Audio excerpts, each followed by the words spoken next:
Okay, we will start the meeting. We will call to order. Roll call. Chairman Megan Harmon. Yes. Commissioner. Yeah, right, Commissioner. Diane Law. Make it look sorry. Yeah. Commissioner Mike Voida Yes, here. and Commissioner Robert Hickox. Here. And I don't know.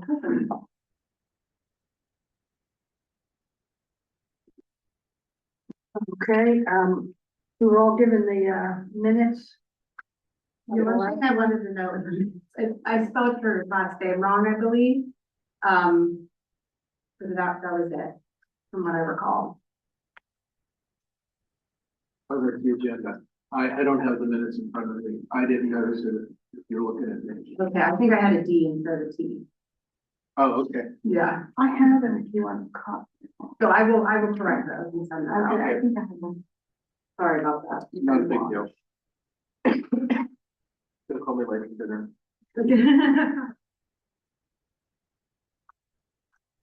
Any other comments on the minutes? That motion, accept them. I motion that they be accepted. Second. All approving, aye. Aye. Okay. On to the possible motion to recommend approval of an ordinance that would amend the zoning ordinance of the Borough of Church with the modified regulations related to mixed use development and related zoning provisions associated with the potential redevelopment of the former Weston Heights property. Madam Chair, the planning commission was provided a red line version showing all of the proposed changes. Let me give you the genesis behind those proposed changes. So after the last meeting, as you recall, the Developers Council was tasked with providing some additional commentary, comment provisions related to things that we discussed at the meeting. I had asked Denny Easton from Patrick to help us with some sustainability regulations. And then I went through and did some clarifications and cleanup myself. We received the developer comments last week. I then shared those with Michelle and Jenny.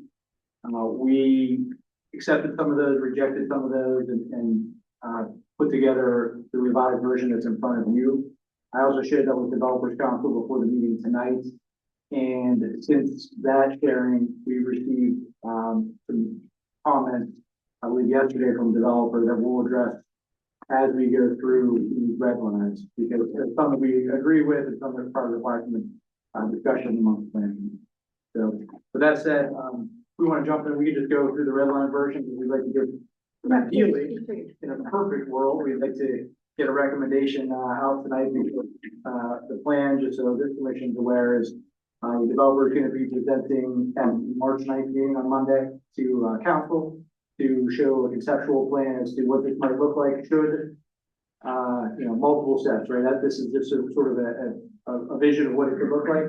But first, there's got to be a zoning amendment passed. Then there's got to be an application filed by the developer. Then there's got to be a conditional use hearing.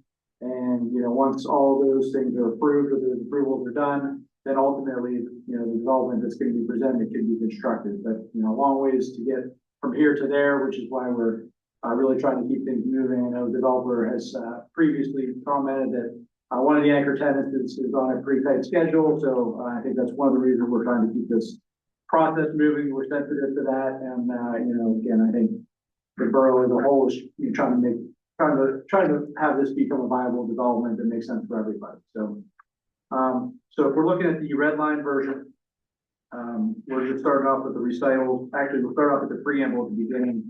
I've added, you'll see everything underlined is what's been added. So it's adding we reference the sustainability incentive system and an update to exterior lighting standards. So does everyone following along with me on the part of the commissioners? Yeah. You with me? Yeah. Okay. I have printed versions if anyone wants a printed one. Oh, that'd be great. Yeah. Oh, yes.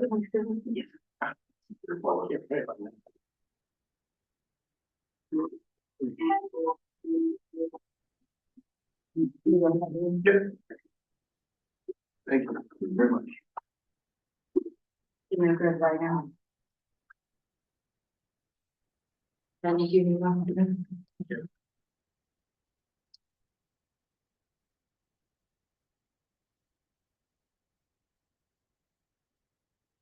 All right. We all good? Yeah.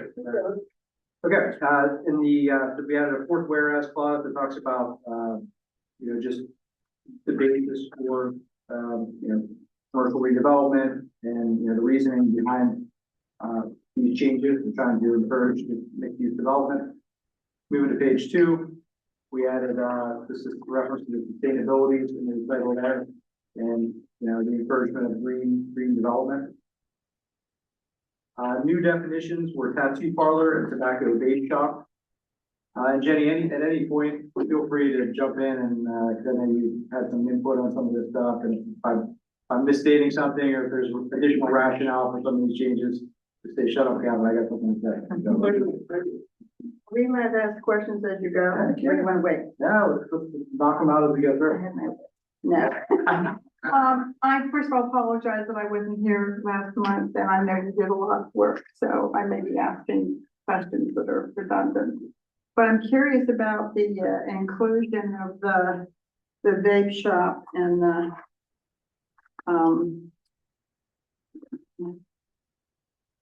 vape shop and the tattoo parlor. Is this a situation where we do not have really the ability to exclude, or just like the rest? No, they're currently would be permitted, but the reason why we identified them and defined them is because we're excluding them from these mixed use developments. Okay.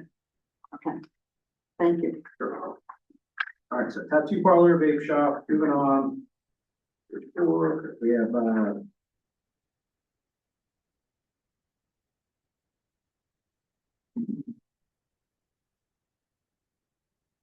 land use category approval, I think is next. Anything that's minor, just like a cleanup item or a typo or something, I'm just gonna skip right over. But the land use categories, on page 5, there's just a slight numbering addition there.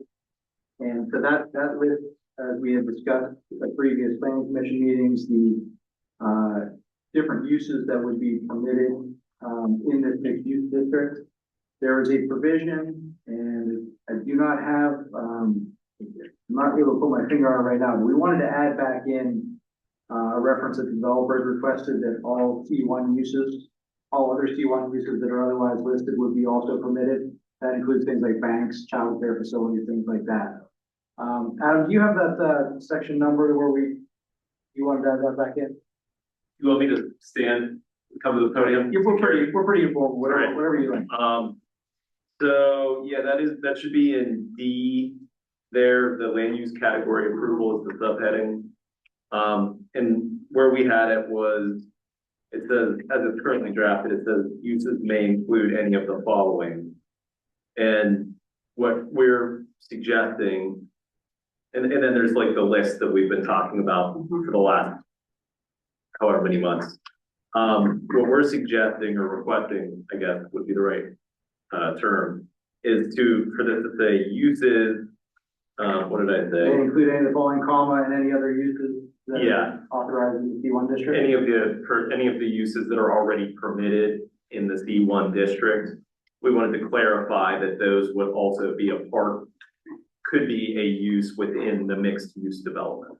And like Gavin said, that those include banks, parks, childcare centers, things that we think are appropriate, frankly, for both this development and the district generally.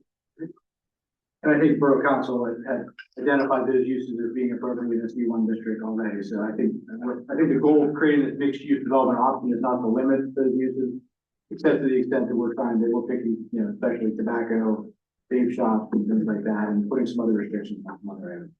So any issue from the commissioners with that addition? Because the way that I view tonight going, subject to any kind of additional discussions, is we'd like at the end of the day to have planning commission make a recommendation to approve or to at least to move this ordinance forward, subject to changes as identified during this conversation. So just by way of example, that's something that I will add after the meeting before this goes to council. Okay, I know that's gonna require some discussion is P on page 6, which is pool not to exceed 25,000 square feet. I think the developer is asked for what, 35,000? That's correct. We had previously asked for 40. In speaking with my client, 35 is kind of the threshold, for the type of user that, you know, may be interested in the development. And, you know, as with kind of everything we're discussing, this is all conceptual. We don't have someone locked down for this in particular, but like at Goddard School, which was the example we gave last time, their standard is 35,000 square feet. So that's the reason we're requesting 35. That's kind of what they look for. One of the things that we wrestle with internally, and obviously we'll hear from the planning commission too, but since the Goddard School, you know, I think is viewed more as kind of has a larger child care facility component to it. You know, I don't think there's a lot of interest in the borough in having just your school there, but I think there is support. And again, I'm speaking from just what I'm hearing, for a Goddard type childcare, early development type area. So I think there'd be room to have a larger Goddard type school, but the borough's not interested in, for instance, having, I think, like a school up there, or a charter school up there, that sort of thing that might be especially tax exempt or.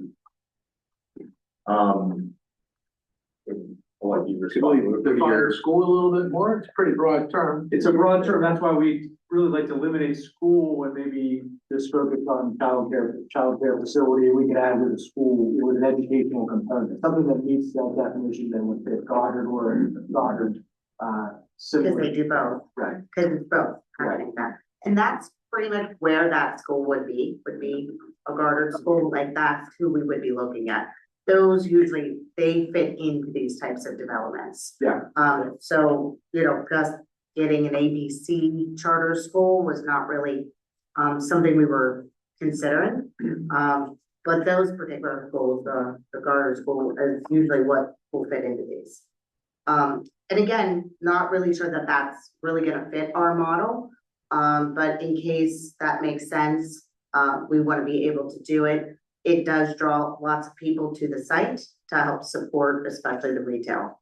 And helps even with any of potential residential that we would be putting on the site too. That's why we want the childcare and the educational side of it too. So would planning commissioners be okay if we bumped it back up to 35, which is not the full 40, but 35, but really tweaked the language a little bit, the definition a little bit to ensure that you know, we're not talking about you running a middle charter school or public school, but we're talking about a childcare development with an educational component. Yeah, I think it needs more elaboration. If we did that, then would it 35,000? Would that be acceptable to planning commission? If that's sort of your standard Goddard? I have to ask some questions about setback. Okay. And I mean, as far as the data center is concerned, the noise, Well, there's no data. I'm sorry, There's no- you missed it. There's no data. Yeah. center. There's no So- data center. I was just gonna say, we haven't thought to include data center language. Okay. that Nicole struck can me, say that, Yes, yeah. yeah, Okay, thank so, you. yes, Gavin can. maybe you. As can- I promised to do, as Yes. Thomas Adam, and I Yes, promised this law even before the meeting started. I am recommending data center regulations because there are none. And right now it is with the borough is in an potential exclusionary zoning challenge situation. And so that is the only reason why data centers are mentioned anywhere in the ordinance. if we would have the ability to be more specific about the requirements for that kind of use. Well, I mean, those requirements are contained in this draft Right. ordinance so that we have some regulations on the book. When we get to that part of the ordinance, Yeah. since you were not able to participate last time, we Yeah. can certainly hear from you about that and, you know, talk about data centers specifically. But, and I can't emphasize this enough, these folks do not even want data centers referenced in this. This is totally me. Okay. we fought it, we said, no, we don't want that, we're not doing it. Yeah, and I know people are gonna come out at the public hearing, they're gonna say, I can't. Care believe about these you, people are gonna. Nicole. I know. We don't want data centers, so for sure, no. So, anyway, Yeah. all me, bad guy, put me like my face up there with No, after me anyway, so, but no. No, and I think council agrees with that too. We'd rather have something in there I than understand. nothing and set us up for failure, so. Yes. 100,000 square foot data center, whatever. Right there. Correct. That's what we're trying to get out of. Well, the definition on page 2 already starts to limit what that would be. Yes, I know, So, And it's very limited, so yeah. it's okay, okay. it's good. Yes, well, yeah, the only thing that would be considered the 25,000 square foot data center, even if not, I know it's not gonna happen in this development, but should this be subdivided and another part of the C1 district become open?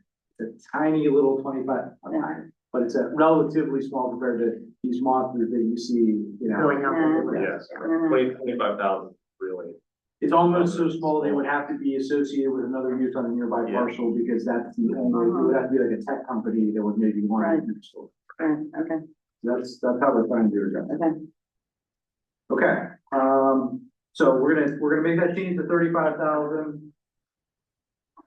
Jenny, you wanna help me with some sort of Goddard type definition? Yeah, we'll have to narrow the definition. Yeah, well, so Jenny and I Over will, here, we'll workshop that definition, but I think we understand what you're saying, so if you recommend approval, we will clarify that we're going for what, developer's looking for, and you seem comfortable with.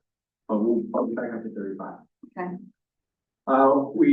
Personal services is a very broadly defined term in the code that, I think Jenny did a good job of pointing out, that that could include empty parlors and vape shop. Yeah. And so that's why we define them and pull them out as not.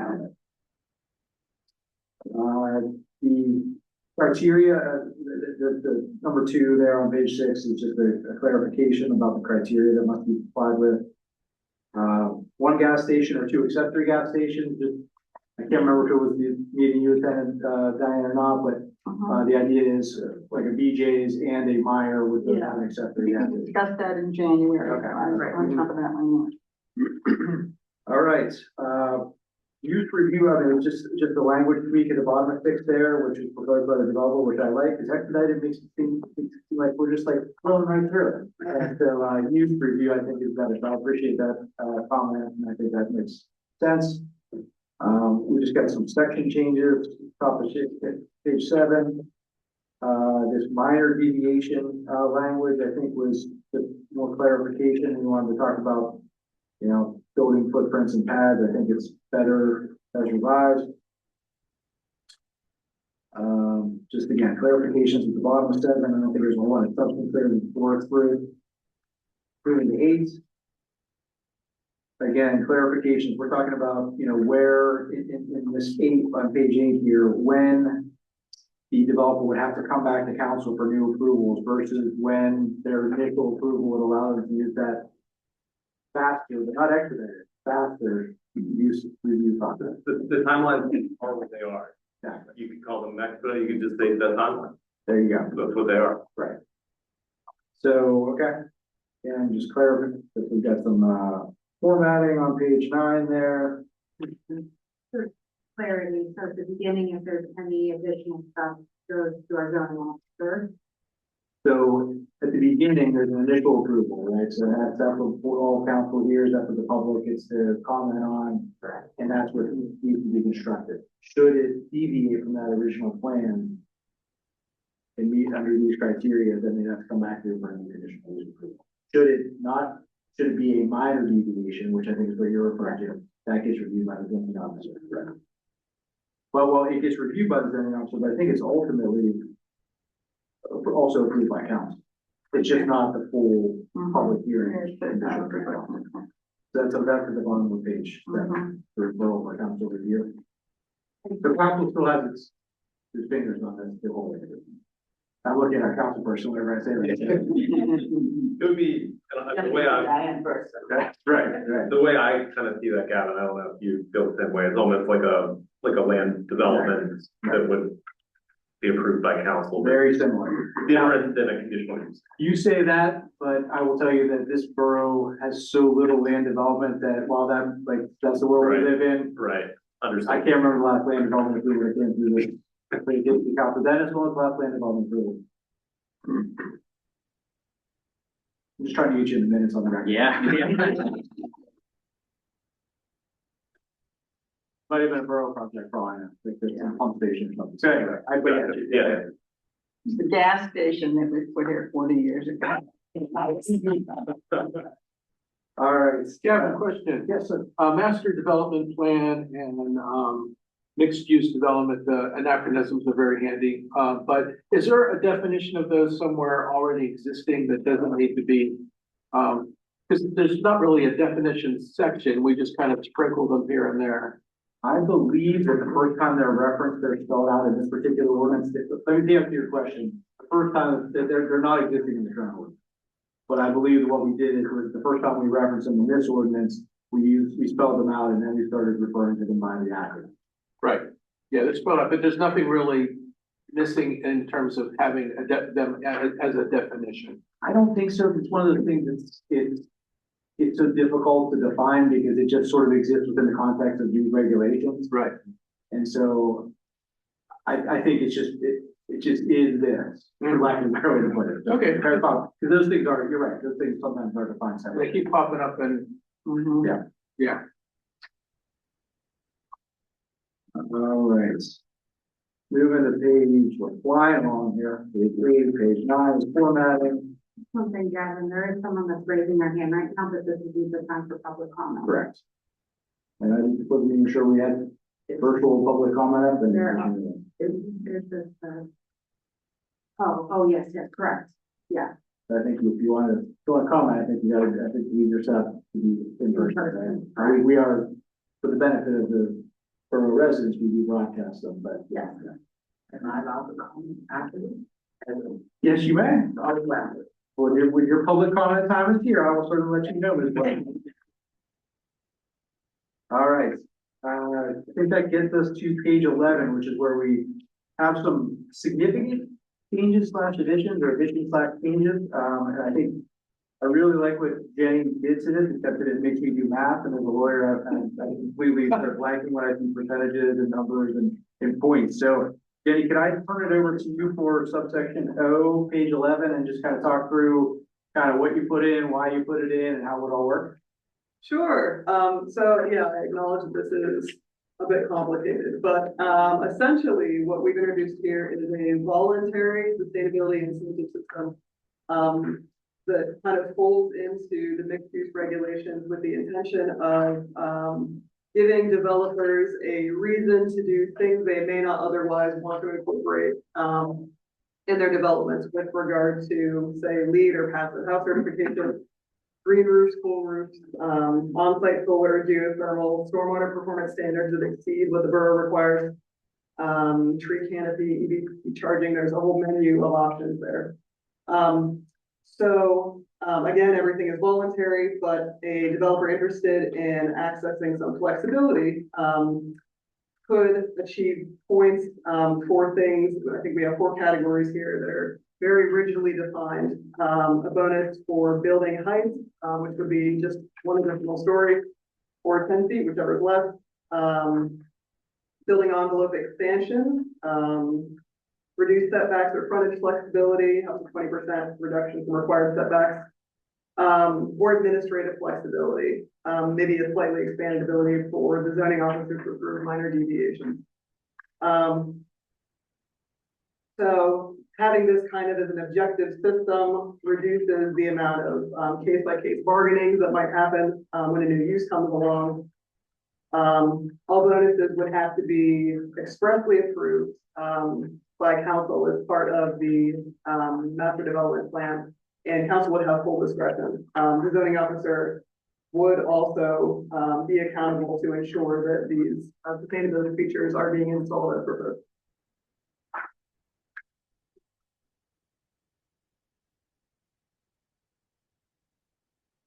Was there anything that jumped out to you in this section?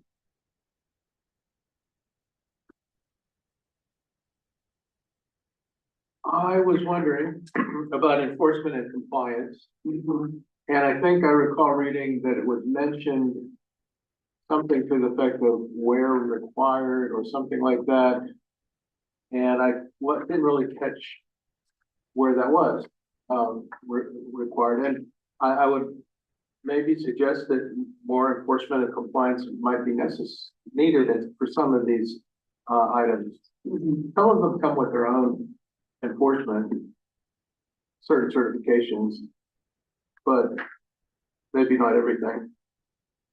Well, that's a question that I have, because we all know that we're living in an unusual time. And, I want to be careful as we go through this, that we're not depending on things that we've depended on up until now, in terms of standards and air quality, things like that. There are more. So the things that originated in federal standards, are gonna go all over the place. So even in terms of, you know, your own planning, it's a really tricky thing now. Yeah.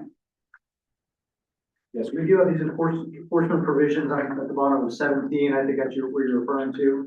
Yeah. 17. And I will tell you, you know, general zoning enforcement is governed by state law anyway.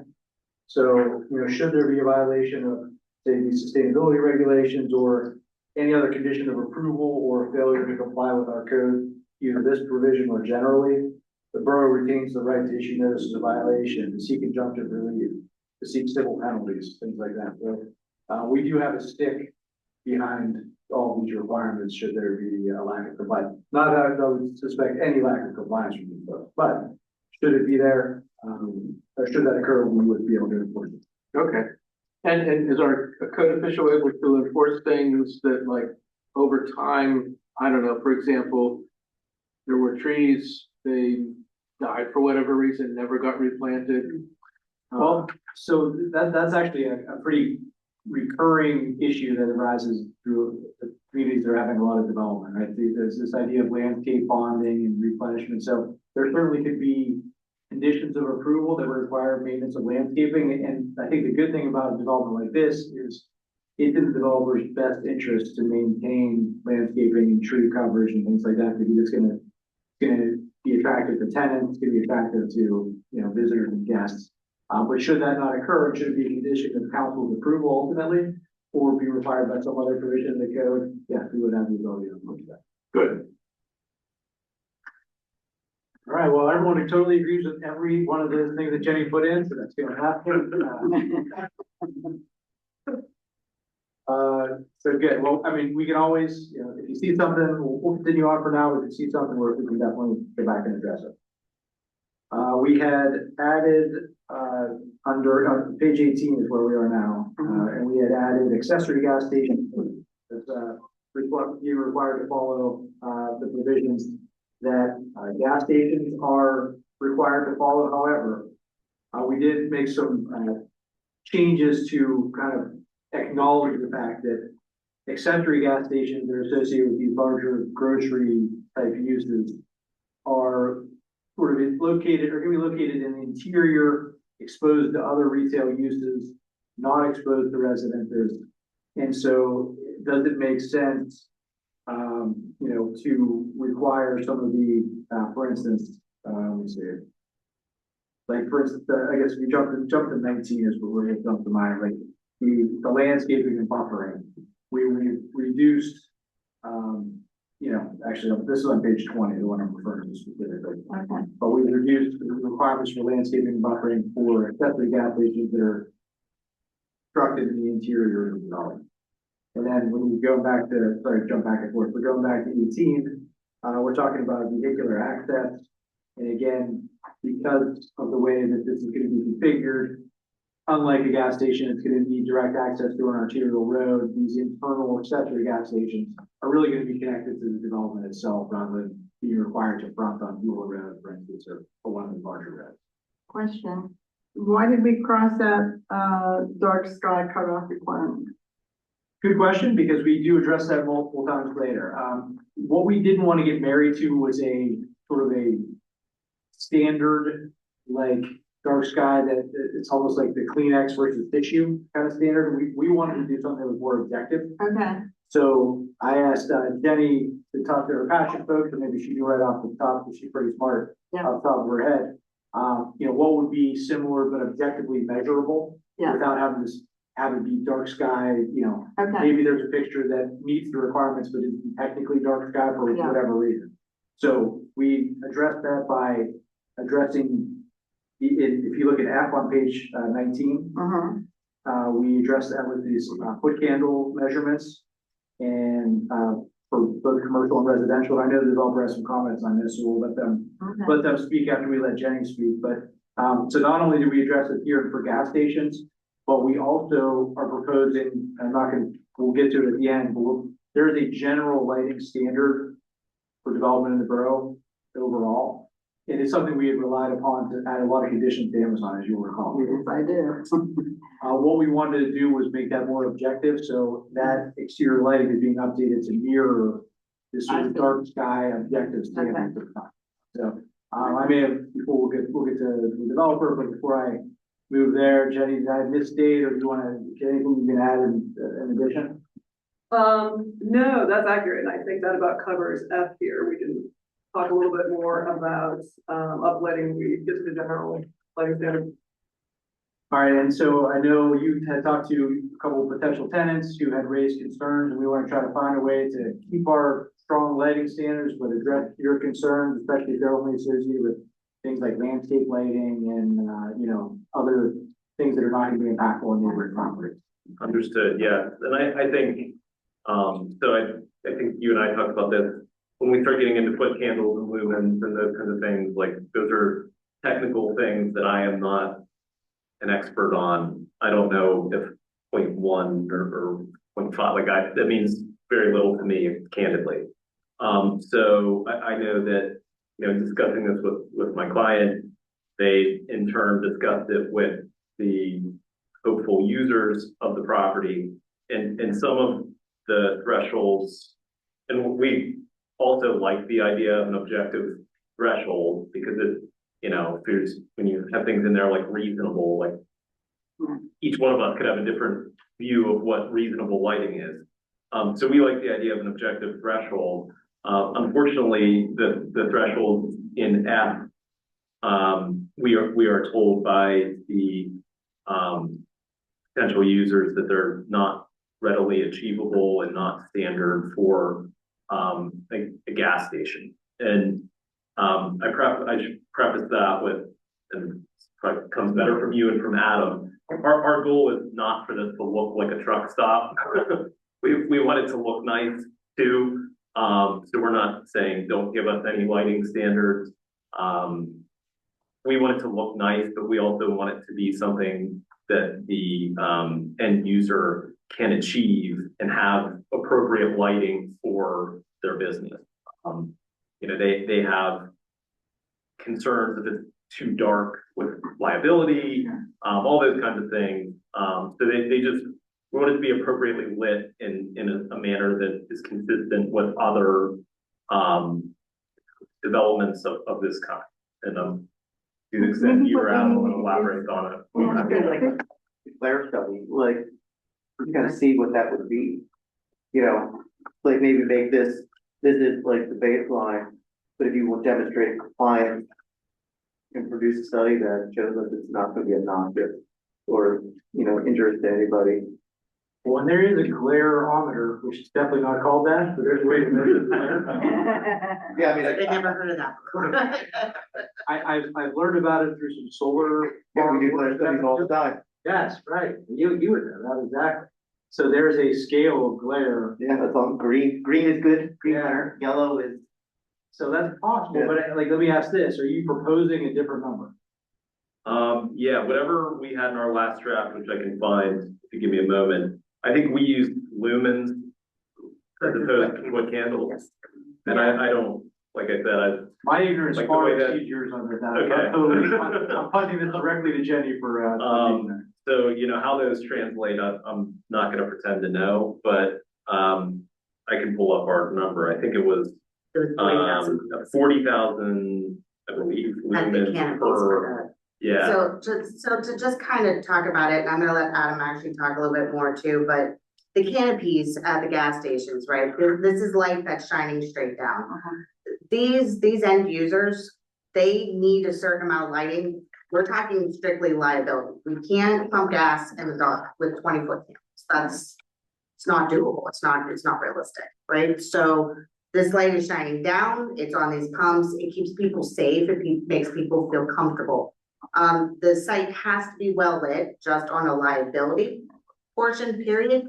But we're also not looking to light up the sky to where we're landing planes here, right? Like truck stop always sounds awful, but my point is that's not what the intentions are here. Of course, we want some decorative lighting that looks very good, brings out the site. But we just simply can't do this site where we have dark spots, not enough light. And if we're limited, we just end up having to put more lighting in to balance it out. So in the end of the day, we're trying to get to really where our end users need to be. They could never build a gas station without at least 40,000 lumens versus foot candles. And Adam can probably tell us better, foot candles to lumens. Usually about 1 you know, a lot of the, standards, I believe IES has them right now, 30 to 50 foot candles for a well-lit gas station. The way that we're looking at this development, just to be clear, I think we all want to be on the same page. We don't want to impact the neighboring residents. We don't want to do that except for in a positive way. We're looking at this as a neighborhood commercial. We're not getting into heavy industrial, we're not trying to do that. We're trying to make this a true mixed use development, so where everybody wants to be invited. We have driven past this for the last 50 years. Now we're being invited into the site as a community. So we're trying to design this where we have some beautiful uplighting that will shine up on the bottom, beautiful canopy trees. Perhaps on the side of the building, but nothing to where it's going to be affecting half the property. I think that that's where we're all trying to get to, is we want to light up where we need to inside of the property line, inside of the development, but not negatively impact any of the residents. And where we are planning on putting the gas station, which is, that's the biggest kind of kicker here, I think, for everybody, is we're looking at putting them on the interior. Where the elevation of our development is, it is lower than a lot of the surroundings. So it's not like the light is going to be shining down and then into people's backyard. It's going to be, everybody's going to be looking kind of down into this. So, what we're looking at is just making sure that underneath the canopies that these users have adequate lighting where, if you look at the gas station 4 years ago, you can read the gas pumps, you can see the numbers-ish, but we want to make sure that people feel comfortable. Someone stopping there at, 9 o'clock at night or whatever time they're going to be closing them, I want to make sure that everybody feels comfortable. This is supposed to be a comfortable development. It's supposed to invite the community in and want to be there. So I understand the borough's point of trying to make sure that, all the residents are protected. But we're trying to structure this where it is absolutely a community type of development. I totally get that as a developer myself. I mean, I could go back to it. I think if we set this as the unbiased standard, if you guys produce a study showing what the concept is, I mean, there's no shortage of engineers that can do lighting studies that shows you what your uplight, downlight, Sure. and bring it to us and show us what it's gonna look like.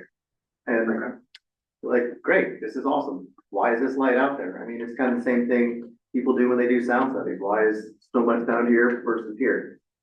So, And from my perspective, I think the only thing that really, disrespect anybody, but if you're in the middle of that pad, I don't care how bright it is, it's gonna be the residential, the property. That's still- where, That's what we're looking at. that's what we're looking at too. We understand, the 0.5 foot candles at the property line or 0.1, Right. for the residential. We understand that, but we're not looking to move past that. We don't want to. So if that doesn't, you're not impacting that. I was just like looking at this language and thinking, I wonder, and maybe I need to huddle with you two very quickly, so I might have a solution. Okay. But I want to make sure it actually makes sense. In the meantime, like, the ones that are on the perimeter, any lighting on the perimeter, we're looking at boxing those lights so that there's less lights that are going, like, the light's not going out that's what typically happens in these developments that might border residential areas so that they're not shining out into somebody's yard. It's not shining out into Beulah and causing an issue. So we understand that. We definitely do. But the gas stations themselves, just the benefit. Listening to you talk about the various kinds of lighting, would it be helpful for us to be more specific about either location or height of? Well, you do have height in there. You already have it in here on the height on the poles, on like the parking lot lighting. Yeah. You have it at 24 feet, I believe. That's what it is. So the bases are always gonna be about 4 feet high. The Canopy bases. is 21. Yeah. For interrupting. It says the principal structure can be 20 and the canopy is 21. Get the canopy for the gas station. Right. I think is that also though? Same as like, are we talking the same height for any type of parking lot light? Your That's pole what I'm lights. saying. Well, this is only for gas station. Right. So am I correct that we're good on what it's the 20-foot candle number is the problem, it's not the property line elimination. What I was just discussing here, and I'm not certain that it is the solution I was hoping for, but I think it would be helpful, you know, when we say like at any property line, I think it would be helpful, and I think what we're all talking about here, but it's maybe not reflected in that language, is outside of the development. Because as this is developed, like the gas station could end up being its own parcel, right? But it's going to be interior to the development. So this, if we're talking, do you understand what I'm saying? The development is also going to have a residential components, we want to address that as well. Understood. Yeah, tricky. Okay. Danny, any thoughts on this 20-foot candle number? Do you think that if we live with? Yeah, I promise we didn't make it up. It's based on, I went and looked at where we got the reference from, Illuminating Engineering Society Guidance for Retail Fueling. So my recommendation would be that we do perhaps consider keeping some standard that is tied to dark sky principles, but maybe allow flexibility if the applicant can prove via photometric plan that they have a design solution that works, that would exceed those established numbers. Seems to have support, sort of like a performance standard, which, you know, we can make that work, I think. Why don't we just reference the IES standards? If we're comfortable with them, they're pretty widely accepted. Well, that is the IES standard, and they said they can't comply with it. Well, I thought someone said that the IES standard was 30 to 50. It's 30 to 30 to 50. 50. Well, that's not 20, so I'm not sure without having to So look in the front of me 50 what it is. works. Yeah, I think we would like to be more in the 40 range. Yeah. But And right now 20 The doesn't IES work. standards really say that, maybe that's okay. I think lake trespass it's a separate subject, of course. And, putting outside shields on there is, you know, the typical way to do that. And it's typically more of a problem in my experience with parking lots as opposed to right under the, canopy. So, and as far as, foot candles versus lumen output it depends on the efficiency of the fixture. And the foot candles is the result, and that's really the measurement. So, without double checking, I'm not sure what the IES standards, they probably have both foot candles and lumens. It depends how you want to use those numbers, but hey, let's just reference the IES standards if we think they're very well developed. They've been around for a long time and they continue to keep them up to date with the technology. So that's Would my, you say the canopy shall comply with IES standards? the illumination under the canopy. Yeah, average maintain luminance under the canopy shall meet, what the IES stand for you? Very good. International, Illuminating Engineering Society. yeah, Illuminating Engineering Society? Yes. No international. yeah. Illuminating Engineering. Oh, okay. And you're probably also gonna bring up that the light, you're not gonna be able to limit the light to right under the footprint of the canopy. It's gonna spill out. So how far out from the perimeter of the canopy, is this going to be okay, might be something that comes up, and I don't have any thoughts for defining that at the moment. I mean, it's almost like trespass at property lines. And those numbers for light trespass are very typical. I've seen them all over the place. Actually, the 0.1 is, for residential, nicely restrictive. 0.5 is difficult actually to do. It is, Yeah, you just have to have more poles and they have to be shorter. that's right, you just have to put more in. And that makes it look nicer, so I'm not opposed to that, it's just more poles and or everything else that comes with more poles. So what I'm hearing is the lighting, average maintained luminance under the canopy shall meet the illuminating engineering society requirements. We'll get rid of the 20-foot candle. And since we only cover right under the canopy and right at the property lines, that sort of spillover area, I'm not sure we have to address in regulations. It acknowledges, I think, that spillover. Yeah, and I think it's more, they promulgate, not so much requirements, but standards. Standards, got it. Yeah. And just in a quick look, under the canopy, it was an average foot candle of 20-foot candles. Okay. For gas station. Based on that, yes. Okay. So the IES right now is saying, I think 10 foot candles. Can anybody else confirm? That's just a quick Google search. I don't think Dennis said 20. Yeah, what I thought was just average, An average of 20 under the canopy. under IES. Under IES. Okay. That's where So it's an average, not necessarily. It's an average, I not, it's know not they're exact. aiming for higher. Right, it's not a maximum, it's an average. But that's still under the canopy and they Right. still wanna focus on the spill. And spill over. Well, so I think that will allow you a little bit of flexibility, but possibly not a ton of flexibility if we stick with the standards. But if that's the state of the art, it's gonna be tough to sell. I know it's gonna be tough to sell our council on anything.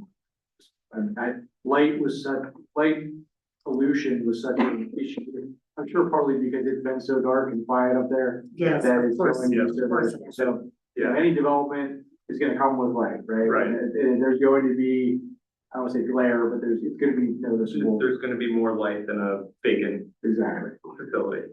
All right, well, so I mean, listen, this isn't the final word, but it sounds like there's consensus on applying these standards, which seems like a relatively neutral way of addressing them. I'd still like to keep the option for Like a alternative standard, if you can prove it. A study, yeah, I think that's. Cause I mean, when you guys are gonna get to a hearing and you're gonna have somebody, who knows, might be my wife. She's not here today, she's working, so she's not here to do public comment. But, you're gonna have somebody come up there and be like, prove that light's not gonna spill into my yard. So having a study just is more of a CYA anyway. Well, I'm sure there's a photometric, there's gonna be a photometric plan on that. Yeah, we got to, yeah. So, But I just do, I mean, that's the question. I mean, do you want to have it be a performance standard where we have our standard? But if someone can show, that, I mean, what do they need to show, I guess? Because if an objective standard, you either hit it or you don't, recognizing there's different ways of measuring things. But if the standard is, you hit that, or alternatively show what? Why? Well, that's why I'm just trying to address. Yeah, I'm saying that's, they have to show why. They need to show why, yeah, that's what they say. For safety. If they're gonna exceed the standard, they have to show why they have to do that. Well, what's acceptable, but how do we respond to that? How do we respond to why? That's an unanswered question. We want to have this, our ordinance. It has to be with a lighting study of some sort, right? yeah, it's nothing but justify it, It has to be a lighting study. showing that it's not, But showing what? showing that it's not gonna be, have negative impact. Then you get into that. Well, what's a negative impact?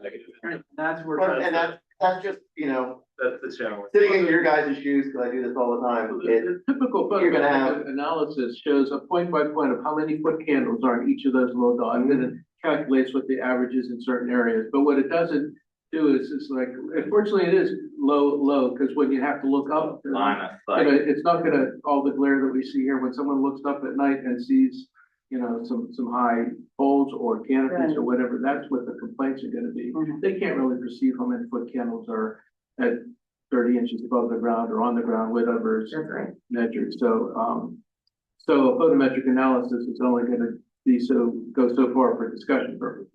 But it will definitely, talk to how many foot candles are being provided by however many lumen outputs in the switchgear, so. Yeah, I hate to go down the path of negative impacts because that just opens up such a door. That's just, those If objectives. we can't establish another objective standard, Right. then I mean, I get it, I understand practical what you're saying, I generally kind of like that ability to deviate if you can show that it's not going to be impactful, but then that's the magic, right? It's like, How do you measure that? Can you tie it back down to the sustainability credit? There's the bug rating system too, which is for backlight uplift glare.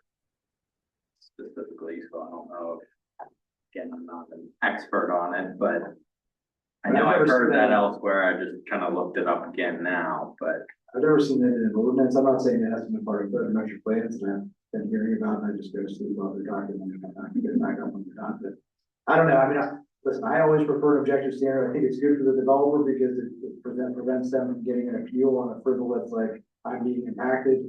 I recognize that it could be burdensome to try to get to this number, but if that's the national or international standard, I mean, I just know the council's gonna say, well, where'd you get this number from? And if we say there's an international standard, I'm gonna have a good answer for it. They say, well, international standard plus double, that international standard, they're gonna say, That's fine, I understand. yeah, that. Do we have any mechanism of a waiver versus like a variance? A variance is like its own separate thing, it would have to be a variance, but not like a waiver. not in the zoning, yeah. The bug rating system is from the IEF, so that is, You're just trying to throw acronyms out there, man.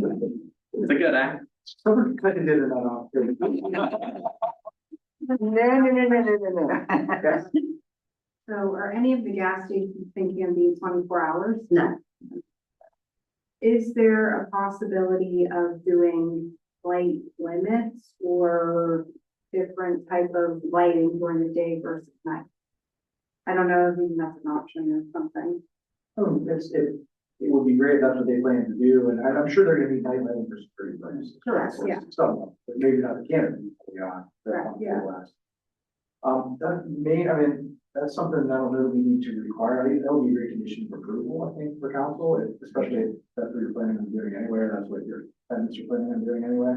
Would you mind, looking into that between now and the point where we get to that? And Sure. I don't know, as long as it's not going above this 20 or whatever the IES standard is at the time, I think we can always request as a condition, lesser amount of the. So that might be a little bit more healing to the residents too, or something. yeah, again, we just always have to still keep in mind of liability and the fact that, when this does kind of shut down, we will have residents on the site. We can't make it go dark. So that's just something we have to continue to keep in mind. I know it's more appealing to go a little less light, but we also have to watch on the liability side of things. And I can tell you our insurance is big on making sure that we have lights. So that's. Yeah, well, parking lot and sidewalks, that's one thing, but, Right. a bunch of light under the gasoline canopy is what Correct. we were talking And about. that's, It's a and that's story. okay too. That's okay too. Maybe it's only that bright till 10 o'clock. Whenever they usually they shut them down when they shut their store down. When the store is no longer open, that's not any longer open. Yeah. The electric meter keeps spinning. Well, yeah, right, nobody wants that. Keep in mind too, this also applies to the full gasoline station, which probably is gonna be. That would be 24/7, that's correct. So what if we added a provision that accessory gas station shall, turn off completely canopy lighting upon closure? We know they do that. Can't do that. Not completely. What do we want, what objective, again, trying to keep this as objective as possible. How much less are we looking for? You say reduced to a security level. Well, how about that? I like that, security level lighting at a certain hour, After after past hours, that, but I don't think we after. can tell someone when to close the doors, but, Yeah, right, I can't tell them I can't do that, but. And with the one grocery concept, the bigger one especially. I just need to see what their hours of operation is. I think they go quite some time, just like a Giant Eagle Yeah. or Gecko, those guys go for quite some time. I don't know that they have a 9 o'clock cutoff. The other one does, definitely, but the other ones, I'm not really sure what their hours of operation, where they shut off. 10 or 11. Yeah. So yeah, like, you know how like Giant Eagle goes, but then the Gecko shuts down Depends type where. thing? Yeah, right. It's very similar to that. So accessory, gas station, canopy lighting shall be reduced to security levels upon, closure of the existing commercial community retail store. I like Yeah. that. The business. Danny, anything about standards for security lighting? What does the bug say about that? Yeah. Well, it's probably 5 foot candles, just like a parking lot. I got it in specific. Arrow, but it'll wow. That's all right, well, it's better than us dropping it, if I hit the ground. Don't mind. We'll be like, okay, we're done, and we hit the ground. It'll keep people moving. Yeah. We always have. We'll talk about. Yeah, I'll talk about it. So, I think we're good there. Anything else on accessory and regular gasoline service station? Do we have one? Talk about the perimeter buffers, you turn to page 20, that's where we talk about lessening the buffer requirements, for that are located on interior roads or drives. And the appearance, the landscaping component is just gotta be consistent with the rest of the development as opposed to sort of a standalone gas station. It's gotta have the increased landscaping from popping. Gavin, I had a minor, what I think is a very, very minor kind of clarifying request for that section. Yeah, are we looking at sub 2 or sub 3 on page? I'm on Romanet 1, JA1, under the landscaping perimeter buffer. So it currently reads where the gasoline service station or accessory gas station is adjacent to, then it continues. I'm requesting that we add. I think it's, candidly, I don't think it really changes anything from the way it's currently written. I think it's a little more clear. Where would pad go? After accessory gas station. So where the gasoline service station or Pad is- accessory gas station pad is adjacent to. Again, I candidly, I don't really think that changes anything. I just think it's a little more clear, like what we're talking about. Would that be the equivalent of a parcel? I think that's, yes. But is it in referencing that in that case, it probably wouldn't be subdivided out, so you're just saying where the pad. Right, I think it's, at this point, undetermined whether it'll be subdivided out.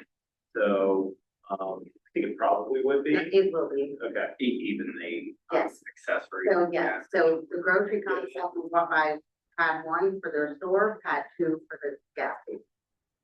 So that's how it is outlined. So there will be 2 pads for these grocery concepts. We need For a each. definition of pad in here somewhere. We do not have a definition. So I think I'm trying to figure, so a gas station, I know if I'm looking at an accessory gas station, it's sitting next to BJ's. If you think it's all one thing. I'm just looking at the gas station itself, the Right. accessory gas station. Whenever I add the term pad, I'm not sure if I'm looking at anything different. I'm just not, that's not something we need. Yeah. I think could really to differentiate use versus the thing it's sitting on. Okay. So I don't think it gets us anywhere. Everything, people may say, well, What's why that? did we add pad here? What's that? Right. What does that even mean? Yeah, I think, I mean, the path is a concrete footprint. That's possible.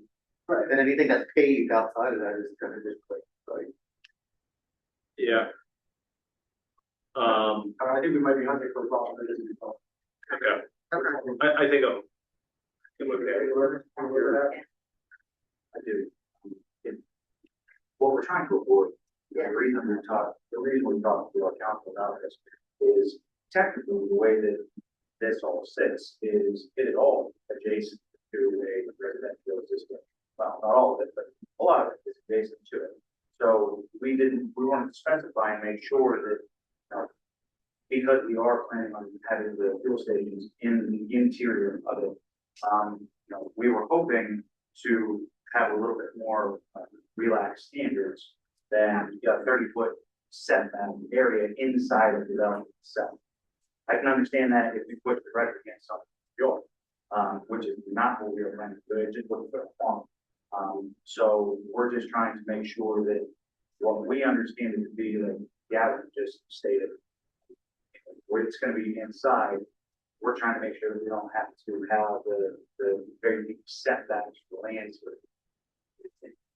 I think as long as we're all on the same page, which I think we are, right? Like, we're saying the gas service station or the accessory gas station, not where the mixed development is adjacent to. Correct. So where that I think we're okay. Yeah, I think that's really. Yeah. Yeah, I think your concern, and I understand your concern. I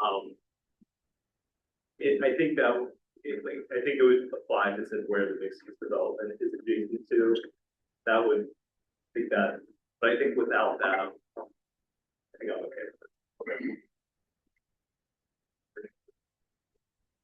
All right. Move to page 20. I think we just did cover page 20. So moving to data center. I know this has been somewhat vetted by some of our commissioners, but we have a commissioner who didn't get a chance to provide comment last time. Now, she may have something to say. But keep in mind, that's a threshold matter. These provisions, number one, are not going in this development according to these specs. They're willing to swear blood out. We do. We will. And just to know that any data centers that would be permitted, I would have to follow all these requirements that would ever exceed without a variance, 25,000 square feet in total area, would have to meet these two critical setbacks. One would be, if one's there, one gets installed, one of these 25,000 footers, it would have to be nearly a half mile before you could put another one, 2,000 linear feet. So the idea that more than one could go on the site, I mean, Dennis, linear mileage wise, how, any idea horizontally, like, in your mind, you got, I know as I'm just putting you on the spot here, but can you vision, these things are 2,000 feet apart, even in a worst case scenario, what would you think? Place multiple ones On the in the C1 zoning district in general. Like, which is, I'm just thinking back to the oil and gas discussion, like, we have one limit we use for that. I think it was 650 or something like that. And that limited to one specific dot on the, in the sequence zone. So it would allow it, which is the important thing, but unless this development would be abandoned and someone would put one up there, which could happen, of course, then you'd be looking at one sort of standalone. Centralized. Centralized. It'd be very difficult at 2,000 linear feet.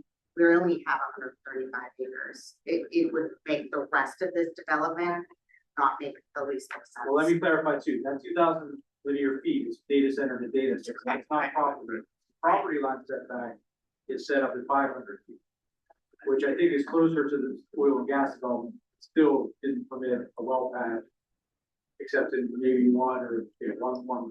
So anyway, so that's about as restrictive as I think we could probably get away with and not be subject to challenge. So all of that is law, or is yours? If you have. Well, I don't think you have my speech. Of course, no. As long as it's not just railing against data centers, which is the law. No, there's a few cautionary tales. One is that there are two pieces of legislation right now in Harrisburg. One is, the language is to a statewide moratorium on the development or data centers continues. There are all kinds of legal challenges happening in Pennsylvania and across the country. Aside from, I don't have the data in front of me about the impacts. I do know, and I do want to make this statement, that in the absence of federal standards, if you look at the culpability of municipalities for ensuring compliance with state environmental protections and constitutional basis, that responsibility, I think, under this scenario would fall on local municipalities more than it ever has. So I just want to make that note, and not to mention the community opposition, which is the freaking out. So I'm done. The only thing I'll say is, listen, I think moratorium at a minimum, but statewide or federal regulations would be fantastic, so that we're all playing with the level playing field.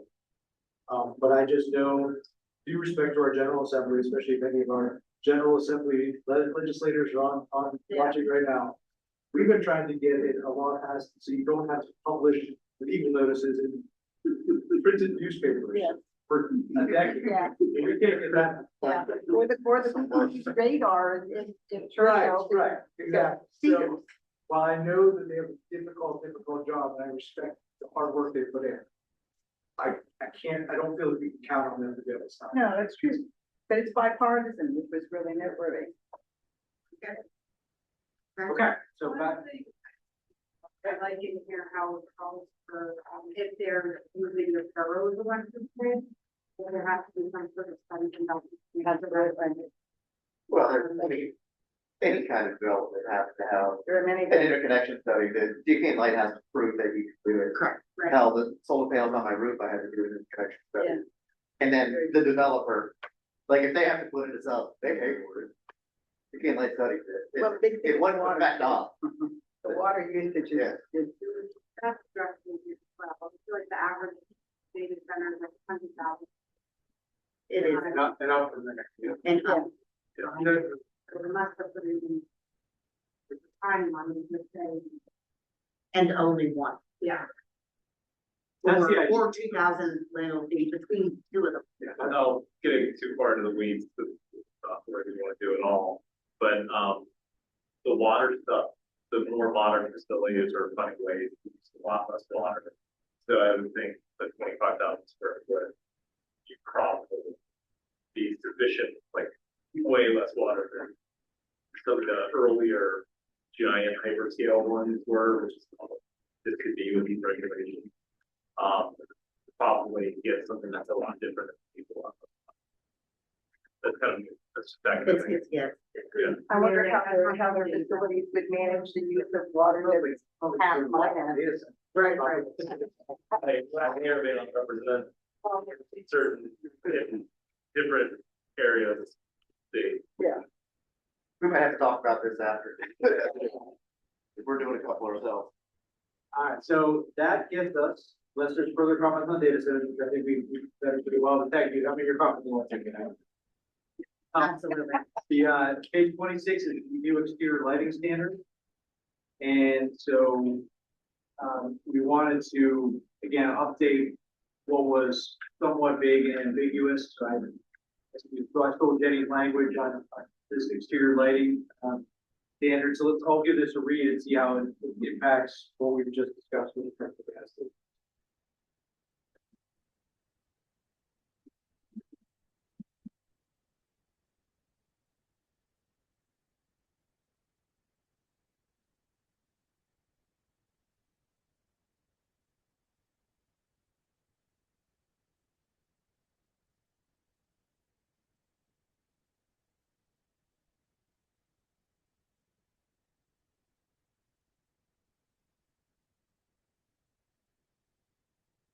Thank Jenny, you would review this as I shared the developer's comments with you about, landscaping lighting, things like that, because of the concept of the horizontal, everything below the horizontal, we wanted to account for possibly some uplands. If you want to speak to that Yeah, before we.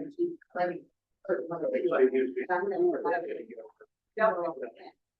Clarify first what they're going for? Yeah, absolutely. Hey, would you mind telling us who you are, just for the record? Absolutely, I'm Adam Hansen, one of the owners of the farmhouse. Okay, great, thanks. I thought that we had a question. No, I think it'll make sense before I respond to your comments and you explain your reason. Certainly, so. As I mentioned a little bit earlier, what we're looking to do is make this a very walkable community type of center.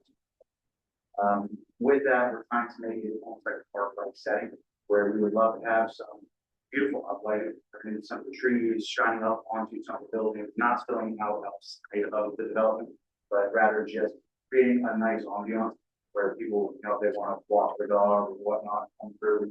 That's what we're looking for. Our architect is very much in favor of that as are we.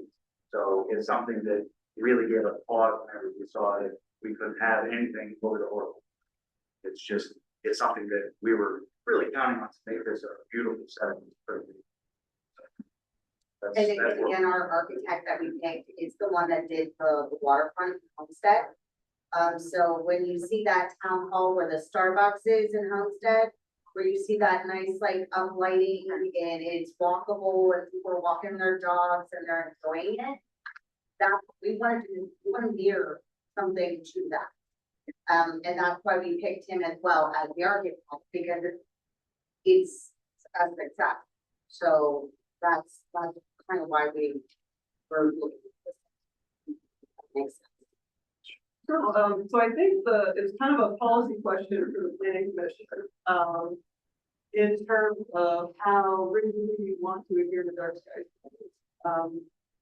The horizontal, is kind of like forward saying with dark sky.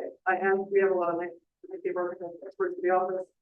I asked them whether it would be reasonable for us to carve out an exception for architectural for landscape access lighting. Their comment was that all upward lighting has the potential to disrupt wildlife, and glare, regardless of whether it's perfect, or in fact is aesthetically pleasing to viewers. So they have recommended ground lighting or moon lighting where you really viewers. That said, the planning commission agrees that treating lighting is desirable, we are there.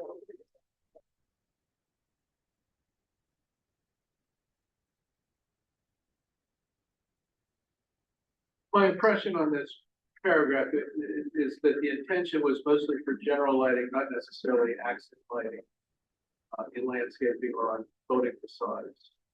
But you're right, it depends on how stringent the dark sky concept. This would have any turtles around. Very true. We would still have the option to follow that with the incentives there, right? But there is that option for us to do. Yeah, but to your point, I think the intent is something generally we agree with, which is we don't want this to be like spotlights everywhere, crazy lighting that is disrupting people. I think our concern is as drafted, my reading, and maybe I'd be wrong, but I'm open to being wrong about this, but my reading, you know, it begins exterior lights where provided. Those lights on trees, that's an exterior light. And then the next step is all exterior lighting fixtures, same thing. And to me, there's a lot of risk at minimum, if not, it's just what it says. All lighting would have to comply, which would eliminate the ability to do that kind of aesthetic lighting. Right, yeah, the question is whether to insert an exception for accent uplighting on landscapes and buildings. That's the question. I'd be okay with that section. That would. I have my lights on in my house all the time, but stupid deer are still back there all day. Well, that's why I was I know, it's basic, I mean, previous, but that's why I was raising the question of being specific in terms of what kind of lighting or what locations of lighting. So now, if what you're talking about is uplighting for accentuate foliage or trees, you know, something like that, that's different from everything else that we're talking about. So the specificity, we have a specificity with it. Yeah, that's what it would be, yeah. Yeah. What do you think, Jenny? Is there any, do you know of anything that does that language wise? I think we could probably craft an exception, that limits the spillover glare of like lighting, you know, the general direction of trees versus. So if it goes straight up the tree, then that's fine, but if it's a spotlight that goes out like that. Right. Well, I just read the And language. there's spillover on facade uplighting as well, it goes past the warrants or what have you.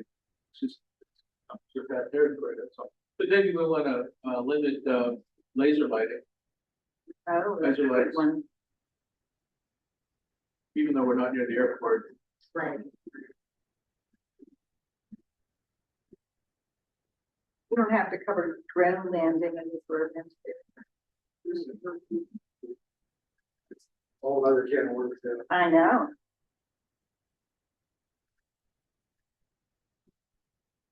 Jenny, you think you have enough input to accomplish, it sounds like there's at least a majority, if not a consensus there. Yeah. Yeah, there. I think so.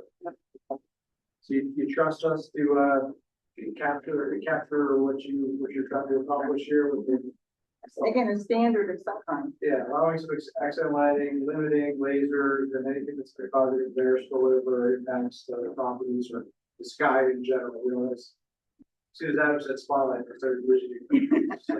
Spotlight. My God. Lawyer brain, you know? Yeah. Let's see what. Or theaters, period? Member seat. Well, We could, it's not in the amendment, I know that. But let me, I have the. I mean, they're coming back. are that? Yeah. Yeah. Everyone's TVs are so big and there's so much streaming stuff. Yeah, exactly. They want the communal experience that. I never saw a movie theater ever. In your previous, I think you're right. it's never been that. Is it something There's never- that might be of interest or? Well, I'd love to, but if, you know, it's Well, that's never been that. right. To give you that popcorn. Yeah. I can just buy that. So we keep staying in allowable use. Well, to be honest, what our thoughts would be was like with the way we're designing the park settings, right? Yeah. The park, right, is we would have a drive-in movie theater night, one night a week, right, or something. They have like Right, just, TV and they have sports on Right. constantly on right, 200 inch TV. yeah, so that's what we were Okay. actually hoping to do. Now, does that mean we're not able to do it if it's not in there on a drive, like it would be a drive-in type of movie night at the park type thing? Better deal with that. I mean, I don't think we regulate that practically. I think that. We could have a permit, whether you know. Did we have a special event? Do I have to get a permit for like special event, right? Yeah, Is yeah. that what you do? Never had to do That's that, but That's something that might have to be handled administratively outside of zoning. Okay. I can see that going down real quickly though.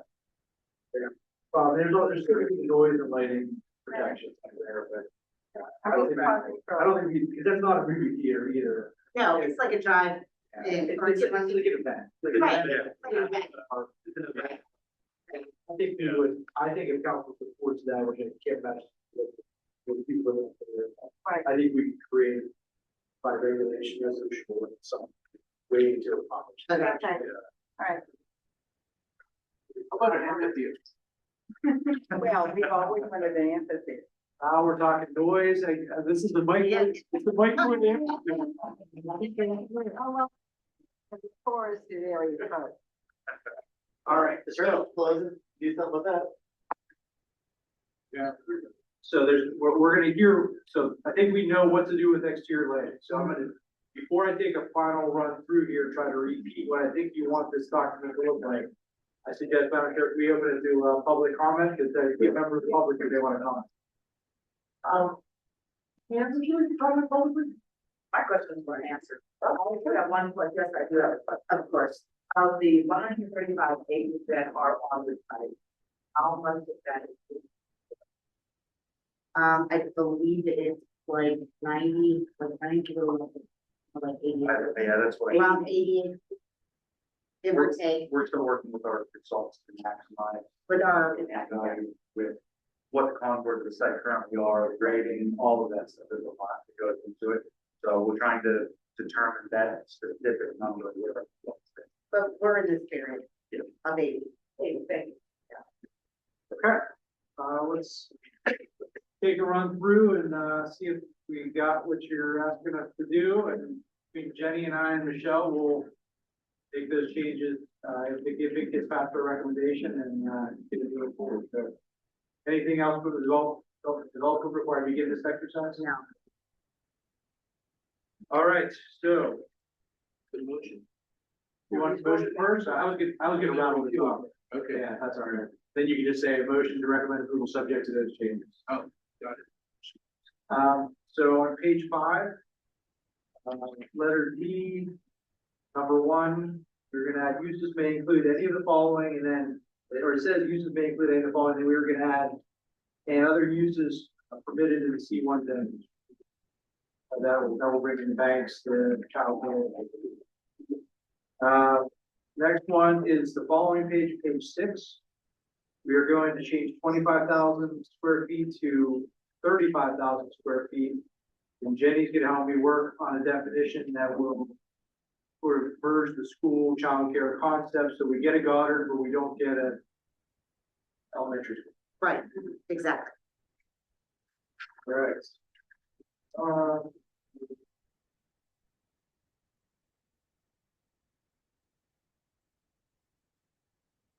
think that gets us all the way to page 19. Where we talked about this, lighting requirement for gas stations and accessory gas stations. And we are going to, in, paragraph F, towards the top of page 19, we're going to eliminate not exceed 20-foot candles. We're gonna have it say instead, average maintained aluminum under the canopy shall meet illuminating engineered society standards. And then at the end of this paragraph, we are saying accessory gas station canopy lighting, or canopy lighting for accessory gas station shall be reduced to security levels at the closing of the associated community retail store.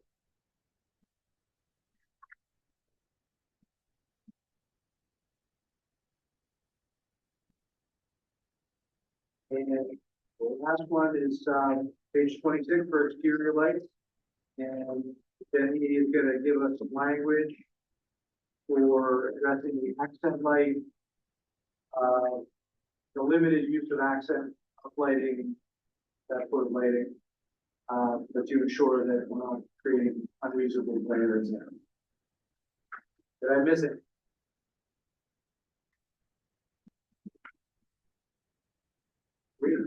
No, thank you very much.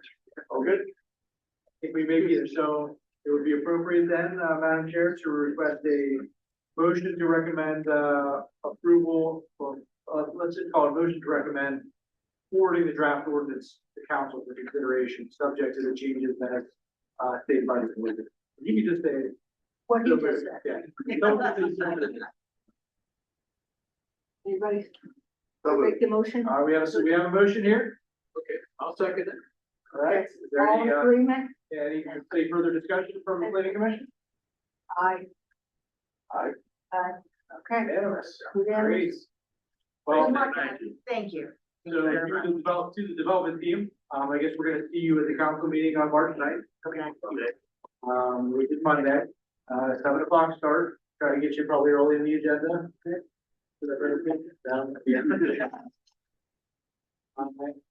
But I will tell you, obviously we, myself, Michelle, the planning commissioner, no one on that side of the table, we can make no guarantees as to how the council is gonna do. We are going to request that the council president put a motion on the agenda to schedule a public hearing, and advertise this ordinance. But in all honesty, there could be issues with proposed changes, further discussion. And so, it's really at their discretion as to what the next step will be. But thank you so much for your input to get us to this point. Commissioners too, thank you for your hard work. Thanks. Thank you. It was heavy, meeting, but it's been great to, get so far and hopefully keep things moving. Sounds good. Thank you so much. Really appreciate Thank you. everyone's time and effort. Yeah. Thank you. And we're okay to bring our architect along with us to the council meeting? Yeah, if you have any pretty pictures, you know, Yeah, he's got some pretty good. council loves pretty pictures. I mean, I love pretty pictures too. So, yeah. Anything that you can, I mean, I think you wanna illustrate as the council member here, I think you wanna sort of envision what this might look like should it go forward. It will be a sketch, but it'll at least give you the concept, because we're still kind of working through that, but yes, it will be sketching versus, massing plan that you saw. Yes. Because that just looks like blocks on pages, right? So if you wanted to, And that might be helpful too, just to kind of give people some perspective, but I think people will be more interested in the. Okay. Great, well, I'll leave it up to you to present however you feel. thank you, thank you very much. Thank you. Do we have a motion to adjourn? They're ready. Okay. Okay. Thank you, architect. Aye. We're adjourned. Aye. Woo, Scott, you didn't get on the record. I'm